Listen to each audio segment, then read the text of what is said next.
And speaking of stars, we got one in the building right now. We got the again, for those who are, I would say, even if you're young, but if those are 30, 35 and better, you remember this movie from the flicks. Everybody was the car rate was becoming crazy in the country. Yeah, go ahead. I'm gonna say the Fast and Furious, but y'all started that Fast and Furious on the illegal side, but y'all did start the Fast and Furious from the movie New Jersey Drive.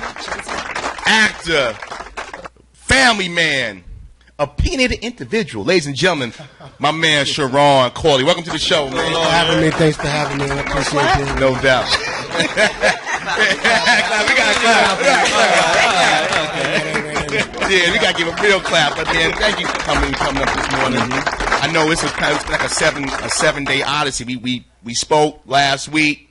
We were all eating lunch, and like, oh, Sharon Corley is speak of the devil, and we got it in, and so I'm glad you be able to get you here this Saturday morning. Yes, obviously, again, man, like I said, for me, growing up in the Bronx, New York, being that guy that could have straggled anyway from a young age, to watch and be a fan of the movie New Jersey Drive, man. To talk about that kid from Brownsville breaking into acting, you had to be in your young 20s then. Talk about getting that type of role and the amount and the effect it has on you today, even as a grown man. Yeah, cool. Well, first, I just want to, again, thank you guys. Oh, man. Our pleasure. Thank you. Listen to the show. It's great to be in the company of informed individuals that are really speaking. It's safe to say you got a car downstairs, right? It's safe to say.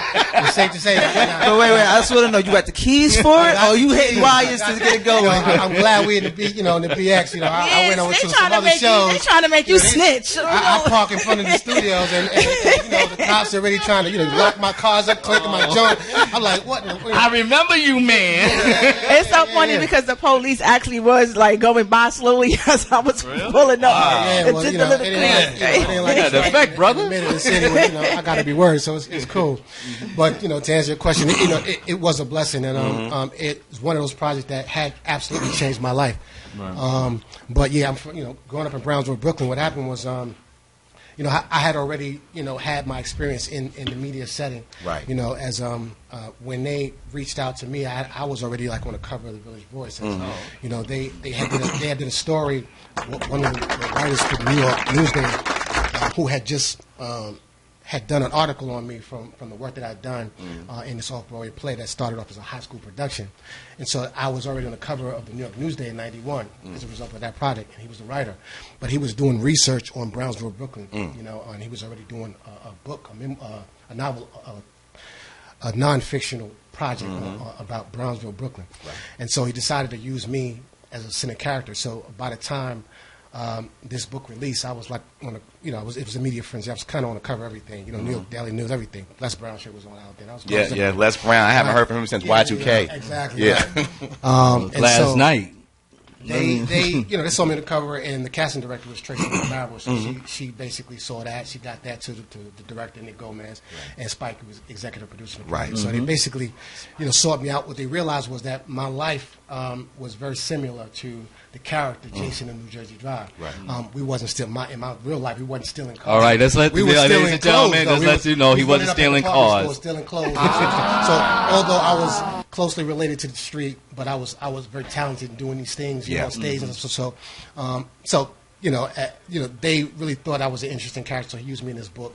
And so when it was cast in New Jersey Drive, this is how they sought me out. They saw me on the cover of the Village Voice, called me on an interview, had to start the audition process, and the rest was history. So that's how I got in. So pretty much, even as a young actor, you was kind of sought out. Yes. For this movie, which is kind of cool, Yeah, it was a blessing. Absolutely. No doubt. Rhoda, you had something you want to add? When the movie came out, like I said, it was the Fast and Furious before the Fast and Furious. The only thing, it was a different concept. But after the movie was done, how did your life change? I mean, people look at it with girls say, "I know you got a car," That's funny. I mean, it changed drastically, as you said.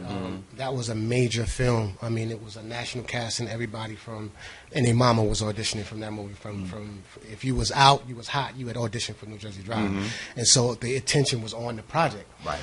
As you know, the soundtrack was bananas. You know, from Biggie to Laws of the Underground to Naughty by Nature. You know, Yeah. Queen Latifah. It was Yeah. everybody. You know, and so the attention was on this project, and so it changed my life in such a way that walking into that, although I had some media exposure, Right. it was nothing like what I was walking into. Right. And you know, everybody really identified with not only the movie but the content of the movie. One, it was about Newark, New Jersey, and at that time, Newark, New Jersey was the car theft capital of the world. Yes. And a lot You of know, people was kind of upset, you know, when the movie first came out, 'cause it gave a negative Right. impact Well, on Jersey. But it was Of just course, the truth. it was just the truth. It was right out of the New York Times excerpts. Right. And so the mayor at that time, he was hot because he didn't want to bring that negative energy back into the That was city. Sharp James, that I was think. Sharp Yeah, James yeah, at yeah. the time. Harp James didn't want nobody to know what's going on Exactly. in the city. That's Right. what Yeah, I mean, exactly. Because Right. he was doing Yeah, stuff. but- Exactly right. Exactly. I was Exactly. stealing cars, but I was stealing a lot of other Oh things. yeah, exactly. Eventually, the truth Unfortunately, comes yeah, out yeah, no yeah. matter what. You can only Yeah. hide the truth for so Exactly. long. What happens in the dark is going to come out in the light. Amen. Right. So it changed my life because immediately I was in a center of our cultural stars. You know what I'm Right. saying? And because hip hop and R&B was becoming an international phenomenon, and the market became international, it just opened me up to everything that was available at that time. It's funny you say that because we had Lilo Picato up here about a couple months, 3 months yeah, ago yeah. from Bronx Tale, Yes, and yes. he talked about kind of that same situation. Now he went from 8 to 8,000. Right, Some exactly. kid from New Yonkers. York and Kid from from Yonkers, Yonkers. and then next thing you know, you're hanging out with Scorsese in Exactly, Hollywood. exactly right, His exactly right. plight was a little different because it went to the drugs use. Right. Your plight was a little different. You went from Brownsville to movies to now hobnobbing with celebrities. How do you deal with that? Because again, I mean, obviously, you 1 minute you run up in houses, 7 months, a year later, you're on red carpets. How does that dynamic work? Because it sounds great, but there's a discipline behind that. Yeah, I mean, there is a discipline, but as the brother was communicating, it's hard to pronounce that brother's last. What's his last name? Bronx Town. Oh, Picato. Picato. Yeah. So as the brother was Colosimo. communicating, it's I'm glad I ain't the only one that right. can I mean, yeah, I'm like, I'll try to get his name right. The pronunciation. Yeah, because I that's just call him Angelo. and so there is a dynamic, there is discipline, but Right. you're never really coming from that dynamic, you're never really prepared Right. for that dynamic. For me, it was reassuring, it was refreshing, but it was something that I had already geared for because I was in the music group at the time. I was already on the scene performing and doing that kind of stuff. So I Right. kind of really, that's what my lane was. But it's still different when you're in a company of stars and they look at you with Right. the same reverence and the same Right. respect. And Yes. it's different. So again, you gotta get to a place where you gotta watch your ego. But when coming into that, you're not really responsible like that. You're just experiencing it. And so for me, it was no different. I was experiencing it, and it was a blessing. It was a blast. Yeah. And that opened doors for other films and working with other caliber of artists. But that experience was the first, and everybody who worked on that project was fairly new as far as the actors. We Yeah. were just new. Right, Gabriel as Gabriel well. Cassius, Glenn McGee, Yeah. these folks was new outside of Heavy. Yeah. The experience was crazy because this is Heavy. Like I remember Heavy. Bob in the club. Yeah, like Yeah. Heavy was my dude. Like and he's stuff. got his trailer right next to mine. I come into work, with the road. I come out of my trailer. Look at my dailies or whatever. They'll open the door. He, flop down. Big Heavy. I look to the right. I'm like, oh, Heavy, what? I'm a fan. I'm like, yo, what's good? Let me jump first yeah. How Heavy was like a great person. He was like, he's Connecticut. He just Respect to him. Yeah. Hey, what's good, man? Just like that. I felt like a kid in the candy store. I'm like, Have no me. yeah, have no me. And exactly, that's the experience. And so that was one experience. Another experience, I go on the set, somebody called me, to the trailer, come on, we want you to, we got a meeting or whatever, right? Yeah. So they bring me over to the trailer. I go in, dude, close the door for me. I think it was like the assistant director, somebody, whatever. And Spike's sitting there, you know, and this is the first time I met. This is how I was introduced to Spike. Wow, yeah. You know, and so from the excitement, I'm walking inside, the energy just changed because, you know, Spike's there. He's Spike, but it's almost like it was the energy. Like he's sitting there, you know, it's almost like we about to have this meeting. Because at that time, we about to have this meeting because when I met him, we had already shot a couple of days. Right. And so the director said, go do you for the most part, and so we doing us. You know, the first scene I remember we walking down the block. We got this fake 40. We got 40 ounce with this apple juice in there. You know, we walking down the block. Wait, so whatever. you build 40s? But not real. You know, they were fake 40s, just the bottles. You know, but we doing the scene. But he's told us to go, so we saying the scene. We cursing. You know, we keeping it 100, whatever, right? So now Spike in the trailer, and so what he was like, he was trying to get me in a place where like, look, I understand this is real. We want this authentic, but I need you to tone certain things down. You know, this kind of was the energy. Although it's Spike, and I was excited, and I was engaging him and all that, but we was having this real meeting, you know. But after that, then he began to say, look, this is an opportunity. You know, then we took it to another level. But it was the whole experience was exhilarating for me because you meet Spike, it don't make a difference how you meet Spike. You meet Spike, you know. But yeah, so that was one of my experiences. Man. Just coming into something like that, you're not prepared for that. You're not in a place where I can harness how I'm acting or how I'm feeling because I'm in the company of excellence and you didn't think about that. You're just excited. You're feeling it. You're excited. You're interacting. But that was my experience coming in. But I came in with a certain degree of professional experience anyway. But we never prepared. Never prepared. Yeah, I wanted to ask you because, when you starting off in Hollywood, at a younger age and your first time experience, and you see the negative side of Hollywood in a sense where it can pull you in and suck you in to its own little world, and we've seen that with a lot of stars starting at 16, 17, 18 and they fall under. Was there any point in time when you left that scene a little bit, when you're out and you're partying and you chilling and you networking, but then you by yourself? Was there any part where part of you got scared a little bit? Like, nervous, I'm scared because everything is happening so fast. Will I lose it? Will I be a one-hit wonder? And you just, were you ever scared at one point in time of your success? Well, let me frame the answer this way. Would I ever have a car? First, we're talking about 20 years ago. New Jersey Drive, we shot it in 94. It was released in 95. So we're talking 20 years ago. And so speaking now, 20 years later, I'm not someone who is a Hollywood actor. I'm not even someone who aspires to be a Hollywood actor.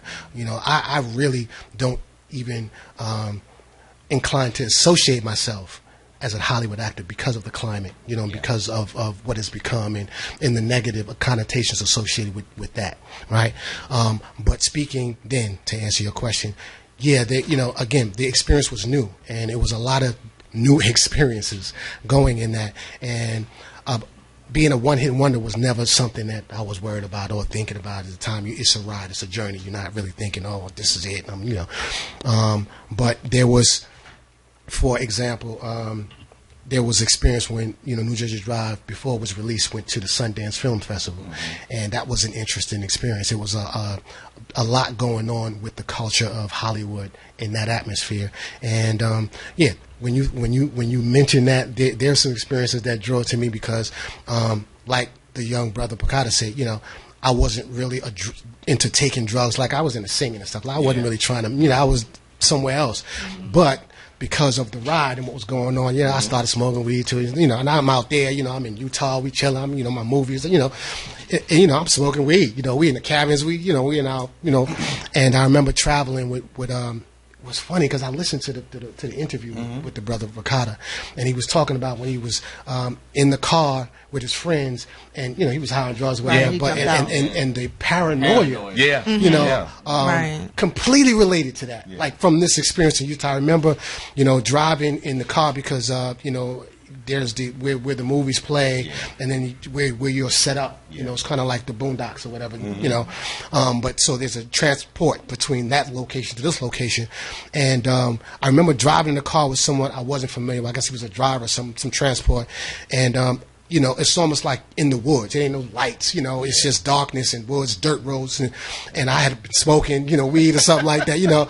But I was talking to this brother, you know, like he was talking to the brother, you know. But I was talking to this me and this brother in the car, and I'm like, I know, you know, my sense of direction is telling us how we got there, and my sense of direction is kicking us. We going somewhere. We on the way back. And I'm talking. Well, the brother's driving, but he ain't communicating to me. He's not talking to me. Right. So I'm like, brother, you know, I asked him a question about something. He ain't talking. Like, cool. It's all dark. I can't see nothing but darkness, you know, and the road where the light is. And you was in Utah. And I'm in Utah, right? And so This sounds like a horror he's movie. asking me, and I'm asking him, but then I'm like, something ain't right. So I'm like, brother, I think we passed, you know, our exit, man, or whatever, you know. But he kept driving, like he driving, like I ain't even here, like I ain't even talking to him. It felt like a horror movie, right? Yeah. And I asked him a couple times, and spaced out. did I do it? I'm trying to think if I jumped out the car. I feel like I jumped out the car. So you really got out, huh? I feel, yeah. I got out the car. got out the I car. got out, yeah. I got out the car. I'm like, wait a minute, Not man. while I was moving. But yeah, it was moving. that's what It was moving. Like So I said he really yeah, it was got like out. I'm thinking about it. Like I didn't think about it, You but I tucked and remember. rolled. You tucked and You know rolled. why? Because I remember finding my way back to the main street. Yeah. And He didn't stop I remember the walking man. by myself. Wait, so he ain't stopped? He Come ain't back stopped? His brother, nah, he came because I remember being somewhere else He alone. was spaced out. How many times? Yo, The only but I, brother in the but I state was straight. calm alone. Nah, but it was like a horror movie because I was like, "Yo, stop, like stop the car," you know. driver was spaced But he out. kept going, so I got out of there. I was out of there. So I'm driver listening to the was brother's spaced out. story, and I'm like, "Wait a minute, yo, that's crazy." Does he know my point? Yeah, but when you say scared, like, you know, I have my experiences. I remember being in that town, like, you know, trying to get to the phones. I call my cousin, you know, whatever. But that was the experience like that. And then, of course, my people found me and got me, whatever. We got back, whenever we was laughing about it, whatever. Now I want to know, did you ever find this driver? I never found the driver. He's still driving. But by that time, I'd you know, have got the family together. We by gonna go find by the this time driver. we That got was back the to where he was zombie going, driver. He was you a know, it was just zombie. back to partying and chilling and back to the zone. Back I to was reality. back to- Wow, that's but it was crazy. weird. But it was weird. The whole experience was weird. Yeah, We're yeah. chopping up with Sharon Claude. Let's take a quick break. That was them. Let's talk about what you're doing I now. don't even know how we got to it. Yeah, I know. You relax. I pull a lot of things out of people. I'm She had quiet, me but I the pull weirdest it. question. I Yeah, pull it out. I'm being 100. But yeah. We're going to talk about what you're doing now, your Yes, family yes, man, yes, the yes, whole yes. bit. He's a family man. He's got a lot of opinions. Talk about growing up now, taking care of 4 girls. Well, God bless I have The 4 princess. girls. I have 4 children, but I don't have it was 4 girls. girls. I'm sorry. I'm I sorry. got 2 girls. 2 girls. I and apologize. 2 brothers. Yeah. Two, That's probably a little better to deal with. one young man and 1 baby boy. But yeah, family man. But you know, a man of God. You know, Yes, sir. and so you know everything that really I do right now, as we were talking about New Jersey Drive, you know, and my projects, you know, that really started, you know, about 20 years ago, and the Lord blessed me to extend my experience with other great projects. Yes, sir. Yes. But I've kind of been detached because the Lord had a different plan, path, and purpose for Yes, my sir. life. So I believe that the Lord has preserved me for His purpose and glory. Okay. Right. So what is happening right now is I'm developing a film project. It's called A Public Figure, and what it is it's a story about a singer-songwriter who is experiencing a journey that takes him from behind bars to in front of an audience as a public figure, an agent of change, right? And so, in addition to this project, and you know. I'll give you more information about how you can find out more Yes, about sir. that. The Certainly, page, yes, you can please. search it out. But in addition to that, I'm working currently completing my memoir. By Sharon Corley, My Life as a Public Figure, how God gained control of my power of influence. Yes. Right, and ultimately it was a campaign that uncovered me because you know I have a passion. I've been invested in youth empowerment for Yes, sir. almost 15 years, producing events that bring the community and its resources together for the purpose of empowering young people. And so, but the Lord took that to another level of spiritual heightened Yes. awareness and involvement, where it's not so much just connecting them and tying them into programs, but you know it's deeper than that. That's just a Band-Aid on a flesh wound. You know, at the end of the day, it's a sin issue, and everything around developing yourself not only now but you know in the interim. Now, so I commend you on that because the unique thing about our cast, everybody has been involved with the church, you know, Yeah. on rodeo, sapphire. We even was on the choir. Yeah. In the back of the choir. I couldn't sing much. Sing that note. But- Speak for yourselves. Speak for yourselves. I was in the front of the choir. Let's But go. I commend you for that. I commend you that because you know the especially the black church, and this is just my opinion. It seems that when black males are in the black church, it's the appearance. You see the TV shows. There's always the guys a little, let's say he's a little different or a little loose with it, and it's not always. They never want to show the strong figures that are in church. So when guys see the New Jersey Drive days and now see you now and say, wow, Sharon's a strong figure. This is a man. This is a family man. This is a man, and he's going to church. That, I think, helps other young black men or even older black men say, you know what, I need to go to church. I mean, I need to. We know all the issues we got out here in the world, but sometimes we need that spirituality to kind of make us whole. It takes us to another level. I mean, this is true. I mean, but the misconception is that when people mention that they're walking with the Lord or associate with the Lord, that the first thing that comes to a person's mind is go to church. Of course that's the Mecca, but the church is inside of you. It's us, and the body is the church, is the individuals, and just because you go to church doesn't mean you walking with the Lord. I wish and that the Lord is walking with you. You know what I'm saying? So I wish you was in our household when we were growing up. I could say, church is in me, Mom. I ain't got to be at church. Right. Unfortunately, that's why I'm saying. Unfortunately, today's time, that there's a disconnect between the church and your walk relationship, and then religion and your relationship with God. There's two different things. Yeah. And we're supposed to be in church, but we are supposed to be out making an impact in the world as individuals, and our living and what we do, what we say, the company we keep, and what we do with our influence is supposed to be a reflection of the church and the influence of the church in the world. So going to church is fine, but then that's when you fall into religion. The practice of going to church or being associated with God because you go to church, that's not it. And that's not enough. That's not enough. Definitely. It's definitely a misconception, and I think this is why, of course, when you always talk about religion and politics, it's always so heated because you have the imbalance. You have what the worldly think you should do and what's the true way that you say you have God. I think one of the misconceptions that I always battle with people is when you want to follow your line of Lord, going to church and having God in your life, that people have to remember, they always want you to be so perfect.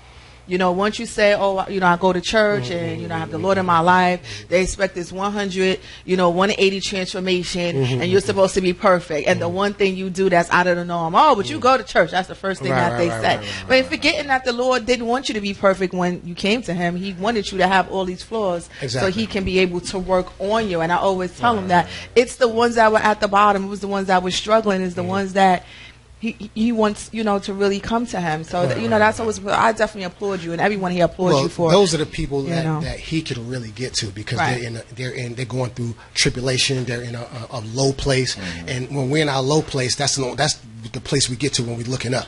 You know what I'm saying? That's probably most often the places, because when everything is good, you're not really looking for God. But when you're in a low place, that's when you're looking for God. Right. So He can find you in that place. But putting it on perspective, for me, in terms of how this is related to what's going on with me and the things that I'm working on, the project that I'm doing, the purpose of that is to create awareness about what the Lord's doing through the individuals that are invested in Him, but also to raise the awareness and the dialogue around what it means to be a public figure. Like there's a misconception in terms of what it means to be what it is to be a public figure, what that represents, and what we're called to do in the world today. There's a big misunderstanding in terms of what that means according to God's perspective of what that means, and the world's perspective. There's a distinction, and so with this memoir that I'm writing, using my life experience and the wisdom that the Lord's given me, I'm creating not only the distinction, but I'm trying to help people understand it's not only the public figures that have this sphere of influence. We all have a degree of influence in our life, and it's what we do with that influence that matters. And so that's why I say I'm not really someone who is a reflection of Hollywood, because to be honest, the public figures are doing more harm than good in terms of the images and the messages that they're imparting in the world, and they're not being responsible for those images and messages. But we are supposed to be responsible for the images and messages. They may look at it as that's the audience or that's the market, but that's also the community. That's also the individuals that we should be invested in and serving. So it's not only what we're getting out from the audience or but it's how are we serving them with the images and the messages that we impart and that we communicate. So it's a responsibility to be a public figure as well. The way you explain everything, I know you're reaching out to a lot of people because you break it down. You just don't, some of these preachers just preach, and sometimes people don't understand the message. You break it down because you've been there. You can talk to a young brother and say, yeah, I've been in the street. And you basically could give them an outline about their life and what they should be doing. So I commend you. I mean, it's a blessing because there's a platform that I have. And this is a platform that I know, and as I look back and realize that the Lord had, you know, I could have perpetuated my career. I could, in any of this 20 years, I could, you know, I can still, right now, I can still go in and knock on the door. You know what I'm saying? Yeah. But the Lord, I identified that the Lord stopped certain things. Like, there's no way if my career would perpetuate it to the degree that it was going, that I would have known the Lord, have been changed by the Lord, because anything that's happening with me is a result of Him changing me.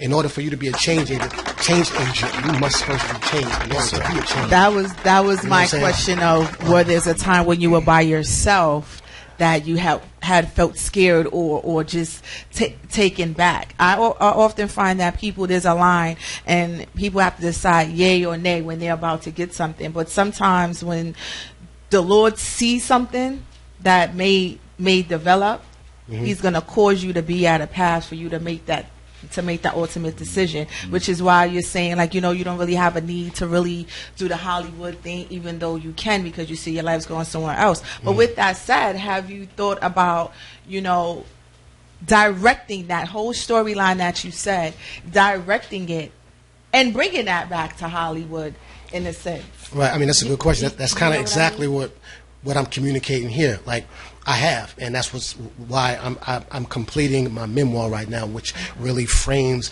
my experience, what the Lord has done with me, and what the Lord is about to do in and through me. Right.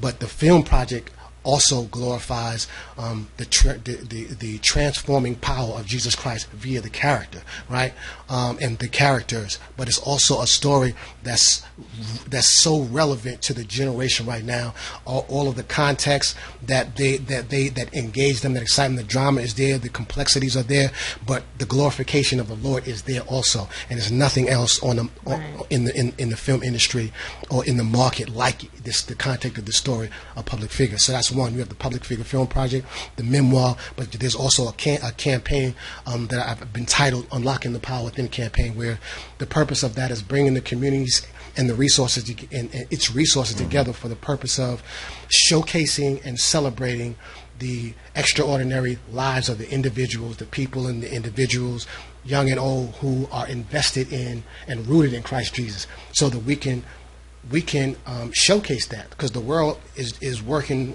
overtime with showcasing their public figures and their individuals that are invested in the principles and the values that represent the world. Right. But to have the values of the people that are successful, who also represent the Lord and the work of the Lord in the communities and the society as a whole, is important to celebrate, so young people in other communities can look at that and say, yeah, I can be successful in conjunction and correlation with walking in the will of God too. And that's not highlighted and celebrated enough. So that's the purpose of Unlocking the Power Within campaign. Would you be okay with your daughters and your sons wanting to enter the business if they got to an age and they said, you know, Dad, I want to act, or I want to get in the music business, and this is what I want to do, and you having kind of a leg up on what's going around? How would you feel about that?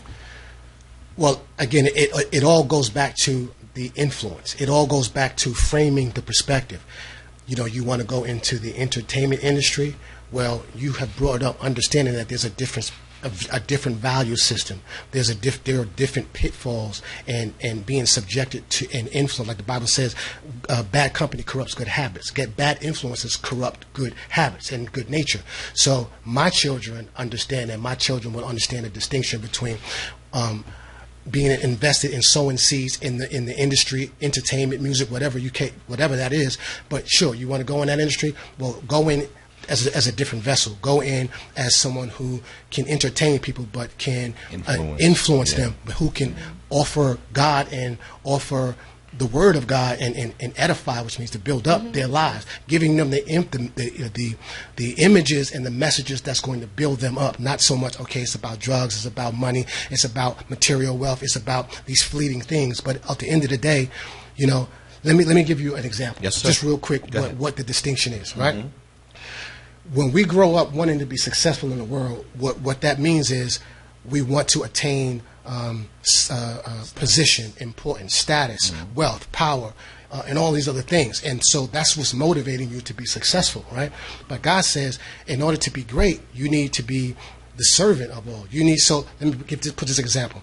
Every professional business person, when they lift their gates up in the morning, they have the one thing in common. The one thing they have in common is they're providing a service to people, right? So now, if we are training our young people to tap into what they like to do, and a 5-year-old can identify that. If you're just throwing a ball up against the wall or jumping up and down, you can identify what you like to do. Then you find a way to turn what you like into a skill by applying time to it. And it's not that hard to get a young people to do what they like to do, right? So repetition of the mother skill. Tapping into what you like to do, turn that into a skill. Then how do they then identify how to turn the skill into a service to people, right? And so instead of a business person saying, see a need, find a need, so I find a need so that I can earn a living or become wealthy, creating a need to meet the need. Yes, sir. But God says, if you're able to tap into what you like to do, turn that to a skill, and then offer that as a service to people, what you're then doing is showcasing what you can do, and then you identify the exchange value. In order to get this service the way you like it, this is the cost. This is the exchange value. Now, you've tapped into what you like to do. You turn that into a skill. You've identified how the skill can be of service to people. Then the next thing you would do is then how then to after I've identified the exchange value, I offer it for free. Right. If I got a product, it's a business, I'm going to give it to people for free. It's a sample. So they identify the exchange value. Yes. Then the last thing you do is then, after you identify that, how do I market it? Right. So now what you've done is, instead of cultivating how to be someone who's a professional looking for a job, you've basically cultivated how to become an entrepreneur. You built a village. You built your own job. Yeah. Right. Now, just to cap that off, in terms of establishing the distinction. The distinction is, I can be a professional who is loving on folks via my gift. The Lord says, love him with all your heart, mind, and strength, but love others with that same love. What greater way to love people by blessing them with via your gifts and your talents, right? And so, as opposed to looking for a market, I see how, say, for example, a public figure say, that's the market, that's the audience. I mean, that's the market or the audience. Whereas a public figure, God's way would say, no, it's not about what I can get from whatever I put out there and how I can extract for myself. No, how can I be responsible? How can I create images and messages that is going to uplift, build up this audience in such a way with, yes, they can be entertained, but I'm giving them something of value, and I'm not putting anything out there that's going to be negative to them, their children, the culture, the system. I'm not perpetuating any strongholds or any negative things that can lead them to violence or lead them to alcoholism or materialism, but something that is going to really uplift. So in terms of the position of influence, we all have public figures have a position of influence that they are not taking. They're not being responsible for. And so the last thing to say is, keep going, this is what we do to tap into how to be successful in conjunction with walking in the will of God. And so that's something that's missing in terms of introducing to young people how to be successful and still be a good person, how to be successful and really tap into what you really like to do, because you can't do nothing greater than having a passion for it and having an ability to do something that's inside of you, instead of just cultivating a trade or a skill. If you've cultivated something that you like to do and turned that into a skill to people, that's you're providing a service that can't no cultivated customer service match that. And any business person worth their weight know the most important part of the business is customer service. And so anyway, the purpose is, here is one example of how you can identify the distinction between success God's way and success according to the world. There's a distinction there. My brother, this is you. I mean, that's the food, and that's what the again problem we need. America is having right now. And there's so many layers to who you are, and it's not enough hours. It's not enough hours. We would love to bring you back because Telethon. no, to read seriously, because I know we got to wrap. But the reality is that, man, what you're saying is what we need. People need to hear these type of things, and this is important. So we're going to try to get you back. One thing. Go ahead. No, go ahead, bro. Let me hit my commercial out there. No, I was going to give you that. Okay. Go. So in order to find out more about me and my organization, which is East Modular Entertainment, entertainment that makes a statement and a difference. The statement is Jesus, and the difference is Jesus, right? So you can tap into, you can Google a public figure film project, or you can search it out on Facebook, a public figure film project, and you'll find the public figure page. There's a public figure project and a public figure film project. There's a distinction.